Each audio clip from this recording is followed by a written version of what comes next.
what I think is a common belief about astronomy and astrophysics from outsiders. It's one that I once held, that there's a major gulf between theorists and experimentalists or observers. They're siloed from one another, is completely wrong.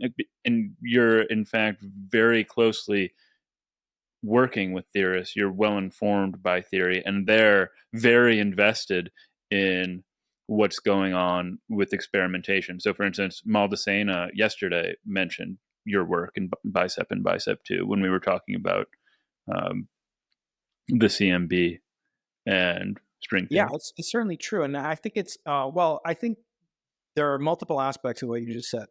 One is that there is a maybe possibly justifiable perception of a tension between theorists and experimentalists. You want that. You want checks and balances. You don't want, an experimental team looking for inflation, although that's what I invented with Bicep. And looking back, I wouldn't change a thing.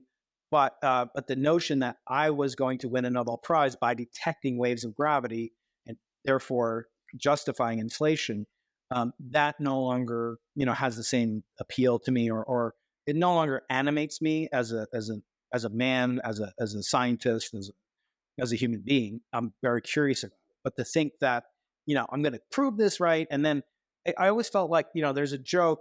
What do you call a guy who hangs out with musicians? You call him a drummer.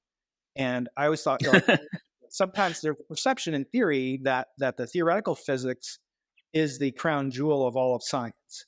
So when you think of the greatest minds of all time, you think of Feynman, you think of Dirac, you think of Einstein. What do all these guys have in common? Maria Mayer. I'll throw in a woman here from UCSD's past history. You see that they're all theoretical physicists. So what gives? So is the joke to be, what do you call someone who hangs out with physicists? You call them an experimentalist.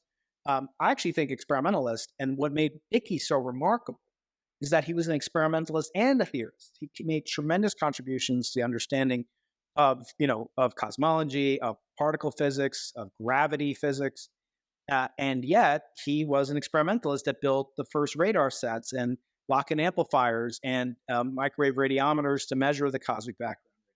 He is my kind of modern day hero, the way that Galileo is my ancient hero.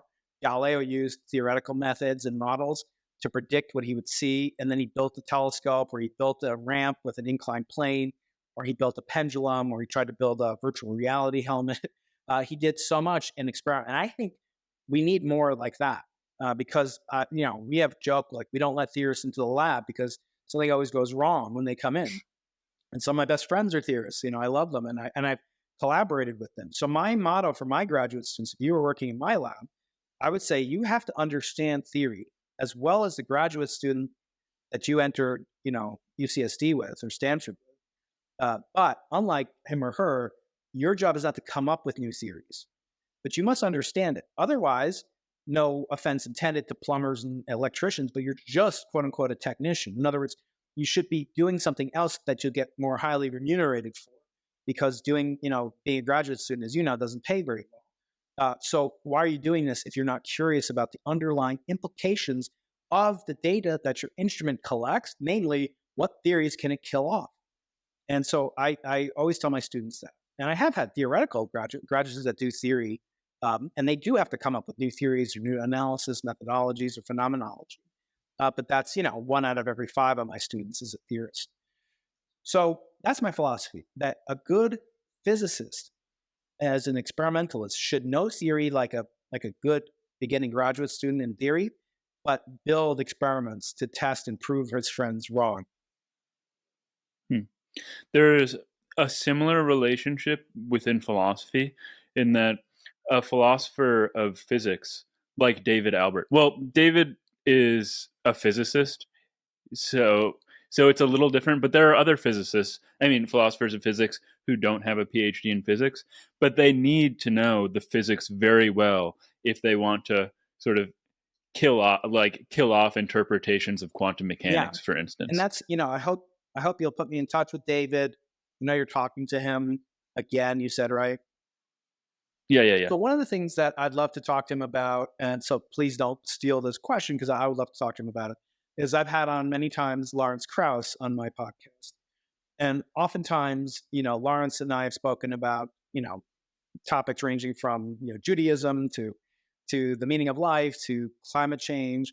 But we've also talked about his famous, book, A Universe from Nothing, which was very, very critically panned, I believe, in the New York Times Book Review by David Albert, 10 years ago when it came out or more. And I'd love to kind of, get David's reaction to some of the things that Lawrence has said about him and philosophy, because there is a tension. There is a kind of pedantic, a snide, often, how can I put it? Often, kind of churlish attitude between real physicists and philosophers.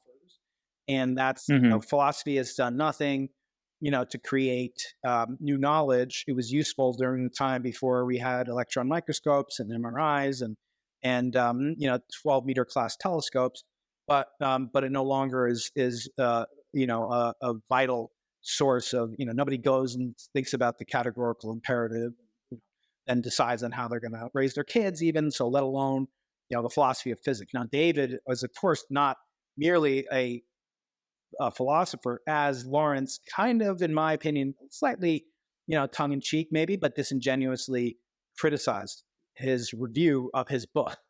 And, maybe Lawrence has too thin a skin. I don't know. I'm doing a live event with him on October 17th. Depending on when you're listening to this episode, please come to the San Diego Air and Space Museum, me and Lawrence in conversation. And I could put this to him.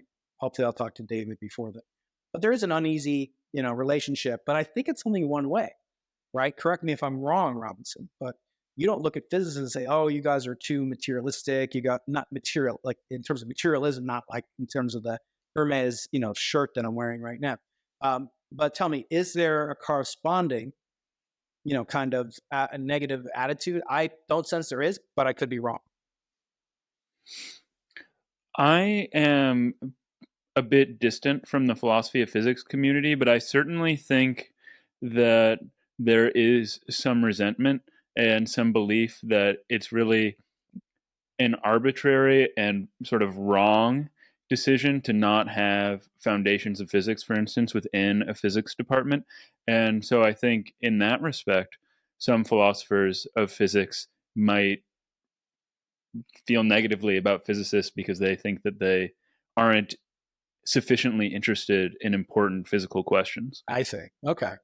Interesting. But I mean, I guess, Lawrence and Neil deGrasse Tyson and others of that ilk have spoken pejoratively, I would say, more than it's warranted. I personally feel philosophy is fascinating and worthy of study. Although I had my one and only philosophy class at Case Western, which was administered by a professor who gave 100 question true or false quizzes.